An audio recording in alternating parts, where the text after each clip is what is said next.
Thanks for joining. My talk is about Kubernetes, Edge, and especially forage. And as you might see from this demo setup, I mean Edge in many different senses. I like to kind of live on the edge too.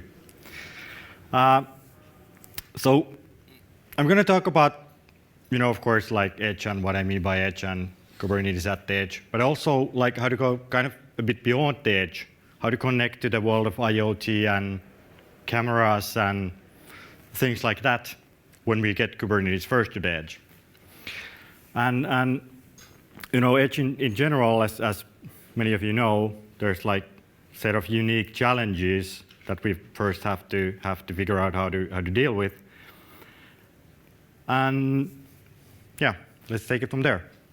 So I'm Jussi.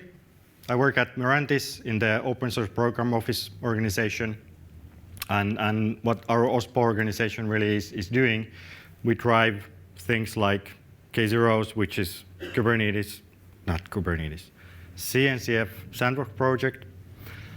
We work with a lot of other ecosystem projects like CAPI, Harbor, gazillion different projects where we help and some of we drive, and we're being good open source citizens in a way. Okay, so I'm going to talk about what I mean by forage, why Kubernetes in the first place on Edge, lightweight clusters, K0s, and then we're going to have a look at the resource discovery with Akri, and then I'll paint you a kind of like an architectural pattern, I'd say, blueprint, whatever you want to call it. Of course, everyone's architecture is different, so I'm suggesting things. I'm not saying you should do things, at least not this way. And then hopefully we'll have time for a couple of questions. Well, yes, there is demo, live one. So please pray for the demo gods for me. I would really, really appreciate it. All right, so Edge and forage. Edge in general is one of those things that it's difficult to have like a definition for. If you talk to 10 different people about Edge, you might get 10 different views, what it actually is and what it means. So for the context of this talk, what I mean by forage is basically the computing that happens next to the data sources like IoT devices, USB cameras on the furthest edge of the network as possible. The computing nodes could be running on smart cities in a lamppost, like in a Raspberry Pi-like device. It could be submerged underwater, which is actually a super cool use case. It could be factories, industrial automation, you name it. There's gazillion different use cases. Oftentimes, when we're talking about Edge, and especially forage, the computing capacity gets smaller and smaller and smaller once we get to the kind of further away we go to the edge. And that's obviously one of the biggest challenges, because we are talking about Kubernetes. So it's not like super small in nature in general. And then, of course, connectivity and networking in general. At the far edge, we're usually talking about connecting with 3G, 4G networks, maybe satellite connections, and things like that. So we don't really have the luxury of like clicking a button and getting an ELB on Amazon. So we are quite far from that. And oftentimes these kind of requirements and limitations, what we have at our hands, it really drives to have more clusters which are smaller typically. And with every cluster, you get certain overhead of operational capacity. You need to manage the clusters. You need to, especially the control planes, you need to, pet them like pets and keep them happy and feed them and So how do we push Kubernetes here? Well, why Kubernetes in the first place? I guess there's an obvious answer, because we all love it. We are at the CNCF rejects, so we want to take Kubernetes and push it everywhere. But I mean, what do we need in a far edge-like environments? We need to have a way to automate things, automate configuration changes, automate workload deployments.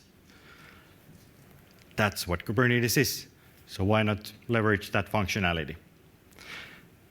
And with containers, what we have is, or what we get is some level of portability for your workloads. I mean, it doesn't come free. You can't take one container image and run it everywhere because of like CPU architecture or changes and things like that. So if nothing else, you need to figure out how to build your applications in a multi-architecture images. That's the least you have to do. There's probably plenty of other things that you have to take into account on your application level. Perhaps the biggest thing in Kubernetes is the declarative way of managing everything. And I mean everything. From your network setup through CNIs, your service meshes, basically everything is a YAML file or set of YAML files. So we have a good way to declaratively manage our edge workloads now.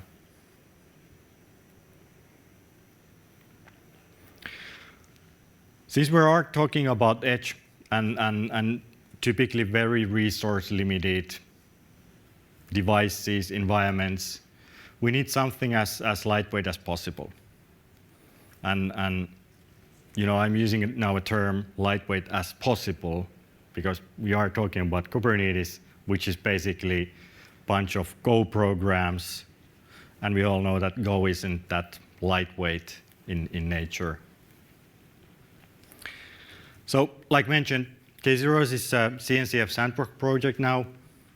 We do have still a couple of checkboxes to do on the sandbox induction list, but we are basically there.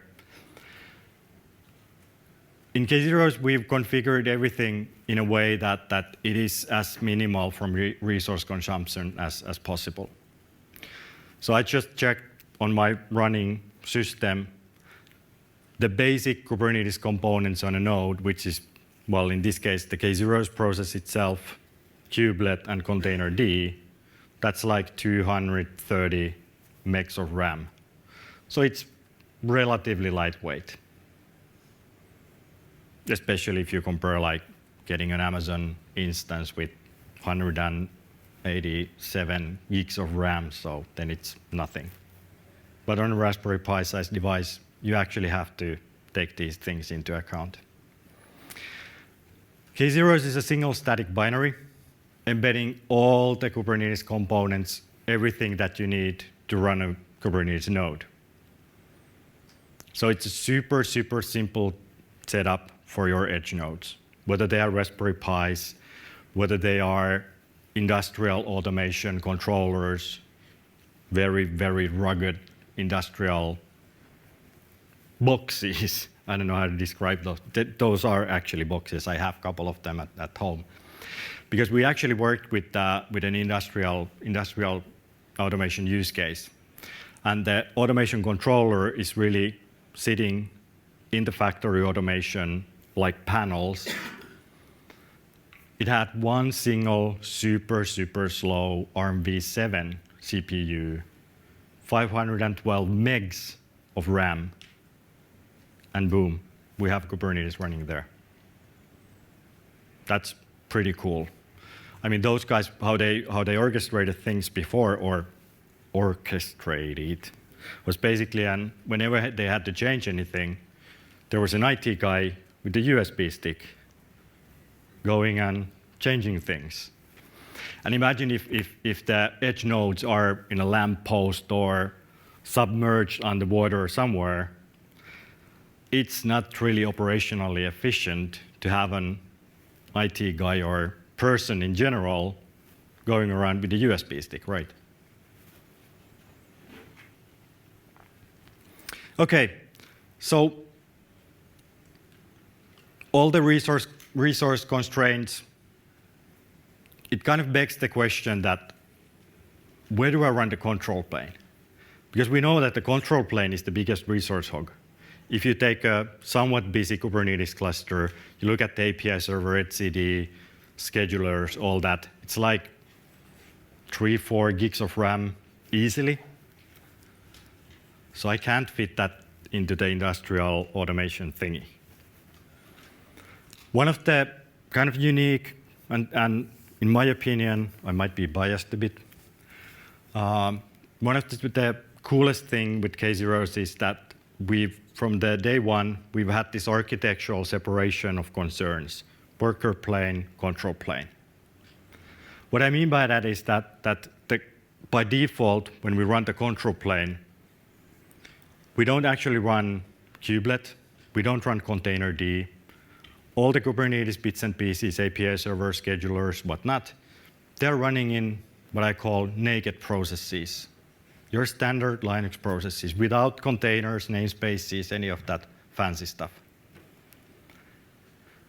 What that means is that the controller node is kind of actually not part of the cluster per se anymore, because we don't have to stretch the CNI networking or anything.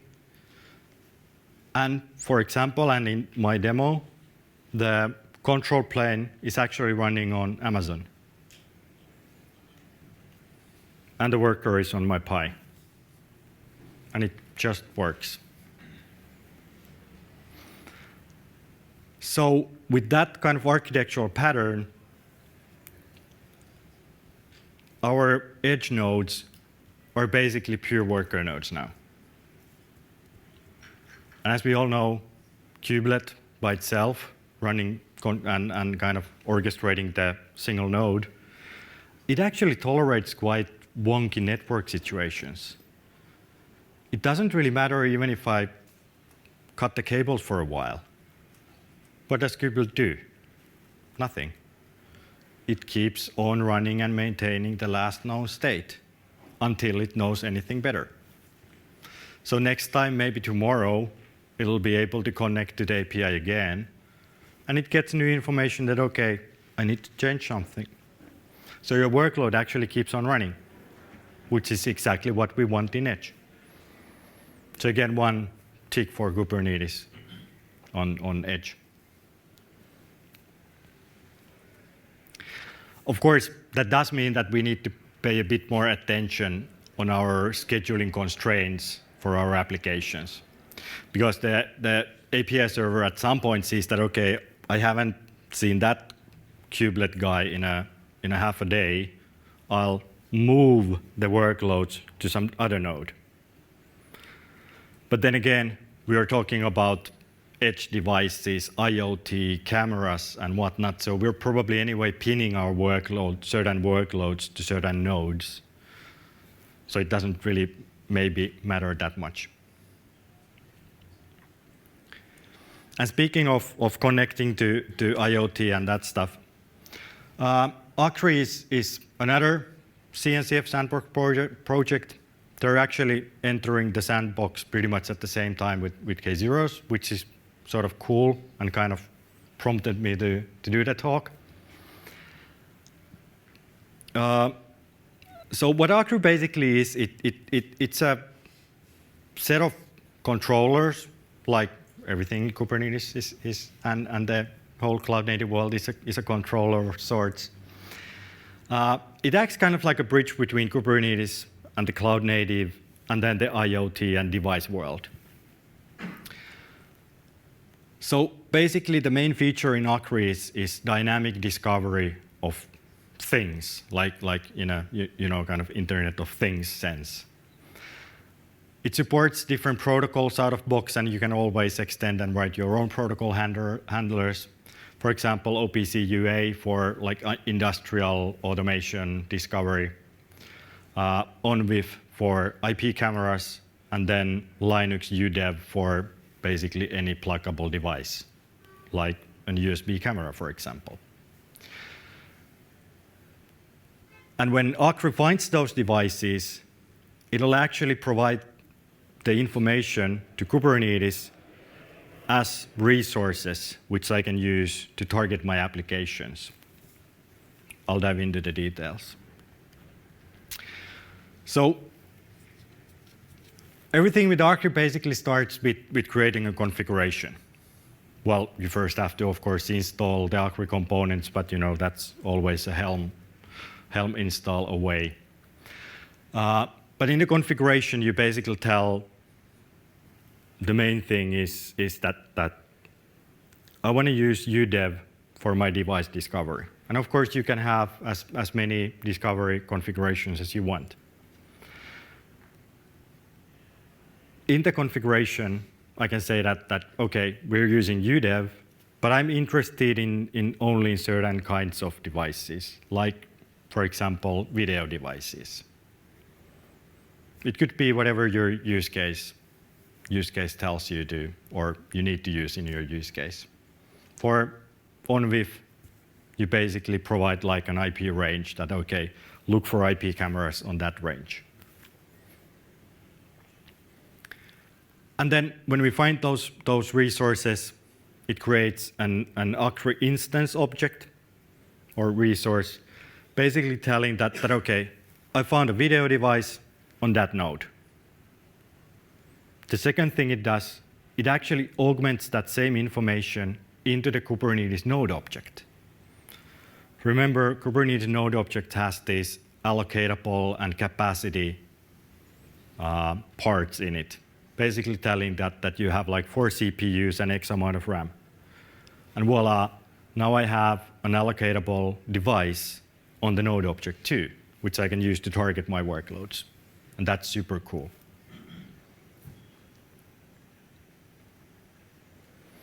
I'll skip to the demo. Okay, so a real live demo, everyone praying for the demo gods. I have a Raspberry Pi node. I have the control plane running on Amazon. Another project we're contributing to CNCF Sandbox is called Cosmotron, which is actually capable of running control planes within an existing Kubernetes cluster. So it's really turtles all the way down for us. So my Akri stuff is running Akri is running on my node, Raspberry node. I've configured the UDEV discovery, and it's finding my USB device. It creates the resources. And maybe the coolest thing I learned about Akri is the broker concept. So in the configuration, you can actually tell Akri that okay, when you find a device, deploy a broker bot on the same node. And the role of the broker is basically to act kind of like a middleware in a way. Because we have cloud-native applications which usually don't understand or want to understand anything about devices and USBs and UDEVs and things like that. So in this example, what the broker actually does, it's the broker connecting to the camera. And the broker offers me a gRPC API towards the camera. So basically, my application doesn't know anything about USB cameras, UDEVs, whatnot. It just calls an gRPC API to get a frame. And that was super, super simple, even for me. And I'm not a Python person at all, and I was able to do that in Python. Vibe coding. All right. Let's see. No, what do I need to do? Why is this so difficult always? Okay. Is the font big enough? Okay. So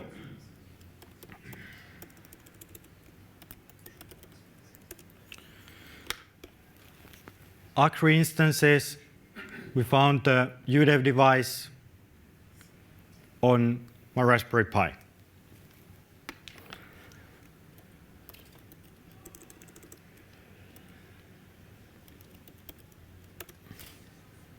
And like mentioned, we have this capacity and allocatable, and we see we have one allocatable device on the node level, which means that I could actually target my application directly based on those resources. So basically, I would say that in my pod, I request that device, and boom, Kubernetes scheduler makes sense that that is actually scheduled to a node where that's available. And then the configuration.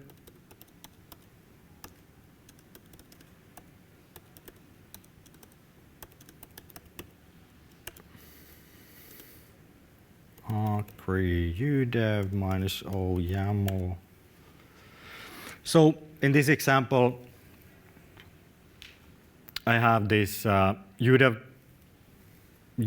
this, where is it? Yeah, discovery handler UDEV, interested in video devices, and we find the USB camera, and I get the broker pod, and now my application connects to the gRPC. And of course, we all want to know what the application is, right? It's AI.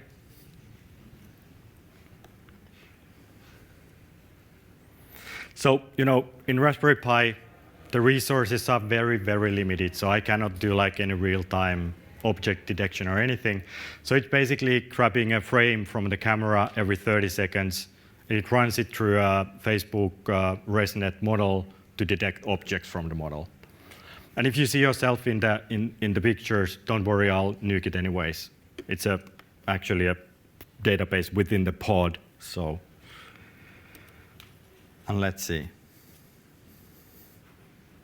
Let's take an example here. Oh, it's a bit badly pointed, but there's a lot of persons in the picture. In chairs. Sorry? Chairs. Yeah. Well, there's a lot of things in there, but that's not the point. What the model does and how good it works. Don't ask me anything about AI. I really vibe coded it together and shipped it to production. What could possibly go wrong? There's one slide I wanna show. Oh God, let me kick that away. So my colleague Prashant has a talk at KubeCon where he really pushes things underwater. So they've developed an underwater buoy to monitor sea conditions and water conditions and the algae and coral growth things. I don't really know what they do. But it's actually running a Raspberry Pi within the underwater buoy with K0s and Kubernetes, connecting to the external world with 3G antennas, solar power, all that stuff.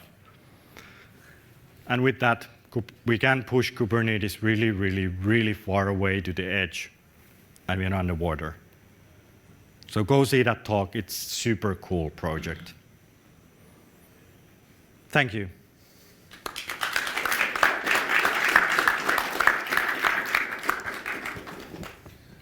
Awesome. So, questions?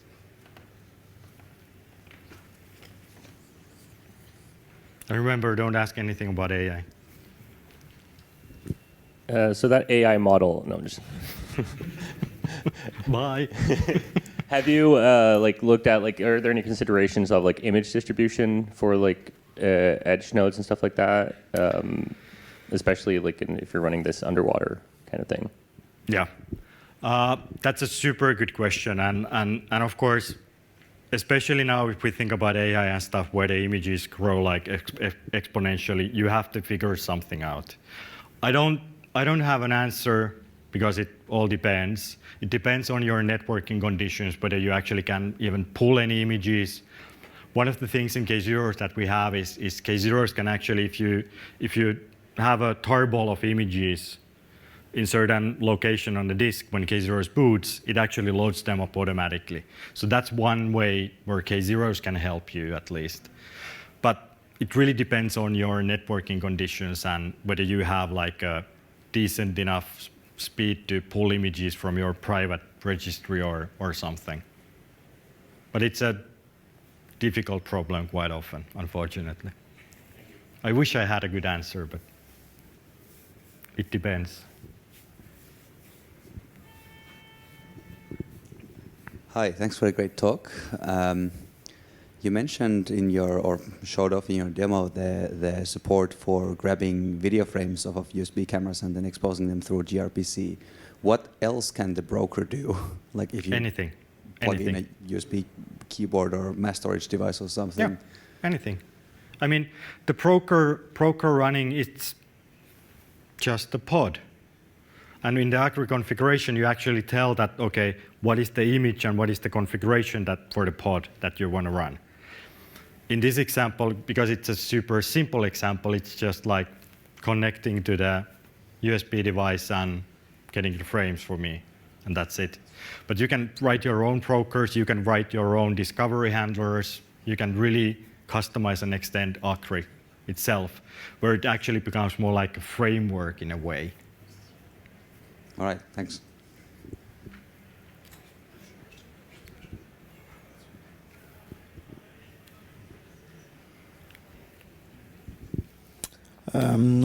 Thanks for the great talk. One thing, normally the kubelet has a problem when you reboot. Is this solved in K3s on the worker side, or is this something? In my experience, reboots can be problematic. For example, in my demo setup, I've had 0 problems with kubelet at reboot.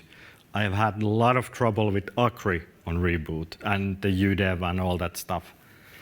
But honestly, I haven't really seen problems with kubelet per se in reboots. So it would start the containers again? Yeah, yeah. At least, usually. When what I actually mean by that is that you know, kubelet, containerd, and everything they are kind of dependent in their surrounding environment. I mean, if everything is okay in the Linux system in general, like you have your clock synced, and you have your storage in place and file systems initialized and all that stuff, then it should work. And if you to this time are disconnected, then it's also doing the same, or did you do some special there? No. Kubelet is the standard kubelet running, and if I plug the cable, kubelet will continue to keep those existing workloads alive. Meaning if the pod crashes, it will get restarted. But of course, you cannot make any changes through the API. You can't deploy anything new or change configurations, which I think it's quite okay on Edge anyways. Okay, thanks. All right, and if you have any questions later on, I'll be hanging around here. I'll be at KubeCon, so just come talk to me if you want about Edge, Kubernetes, or fly fishing. Thank you.